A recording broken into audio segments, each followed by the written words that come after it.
Kisah Nabi Yahya alaihi salam. Kisah Nabi Yahya dimulai ketika Nabi Zakaria memanjatkan doa untuk meminta seorang keturunan kepada Allah Subhanahu wa Ta'ala untuk meneruskan dakwahnya. Kemudian, doa Nabi Zakaria dikabulkan oleh Allah. Istrinya, Isya mengandung dan melahirkan Yahya yang kemudian diangkat menjadi rasul di tengah kaum Bani Israel. Sejak masih kecil, Nabi Yahya dikenal sebagai sosok yang cerdas dan gemar membaca. Sejak masih kecil, Nabi Yahya selalu mendahulukan belajar dibanding harus bermain.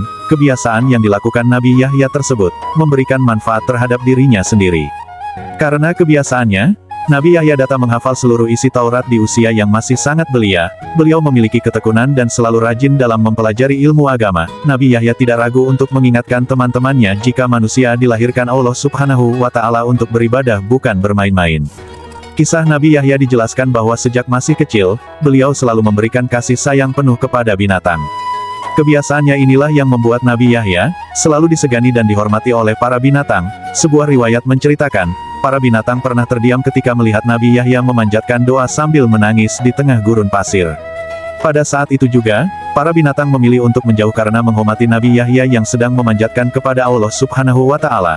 Hal itu dilakukan para binatang, agar tidak mengganggu Nabi Yahya ketika sedang berdoa kepada Allah Subhanahu wa Ta'ala. Suatu hari, ketika perutnya lapar dan ingin makan, beliau memilih untuk makan belalang. Sementara air minumnya, diambil dari sungai terdekat. Saat itu, Nabi Yahya mulai menyadari jika makhluk ciptaan Allah yang paling banyak menerima nikmat adalah manusia. Kemudian, Nabi Yahya menyimpulkan, jika kekayaan yang sejatinya adalah kekayaan hati yang begitu ikhlas dalam menerima semua pemberian Allah Subhanahu wa Ta'ala. Di antara para nabi, Yahya adalah sosok yang disebut paling enak untuk diajak bicara. Ketika iblis menemui Nabi Yahya, beliau langsung membentaknya dan meminta untuk menunjukkan wujud aslinya, namun, hal itu tidak dilakukan oleh iblis. Kala itu iblis mengatakan, jika permintaan Nabi Yahya adalah hal yang sangat berat untuknya. Hingga akhirnya, terjadi kesepakatan antara Nabi Yahya dan iblis untuk melakukan pertemuan pada keesokan harinya. Saat tiba waktu yang dijanjikan, iblis muncul di hadapan Nabi Yahya dengan wujud aslinya yang jelek dan menakutkan. Selain cerdas, Nabi Yahya dikenal sebagai sosok yang berani dalam mengambil keputusan. Ia tidak takut dengan segala hal, termasuk hinaan dan ancaman dari penguasa dalam menjalankan dakwahnya untuk menegakkan kebenaran. Nabi Yahya juga selalu mengingatkan orang untuk dapat bertobat. Nantinya, orang-orang yang bertobat akan diminta untuk mandi besar di Sungai Yordan. Sosok Nabi Yahya yang tegas, ternyata menjadi ancaman untuk Raja Herodus Antipas.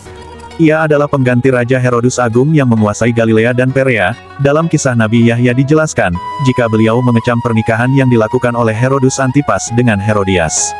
Karena Herodias adalah mantan istri dari kakak Herodus Antipas, yaitu Herodus Filipus I. Menurut Nabi Yahya, pernikahan yang diinginkan oleh Raja Herodus bertentangan dengan kitab Taurat. Hal itu pun membuat Raja Herodus murka dan menyimpan dendam pada Nabi Yahya.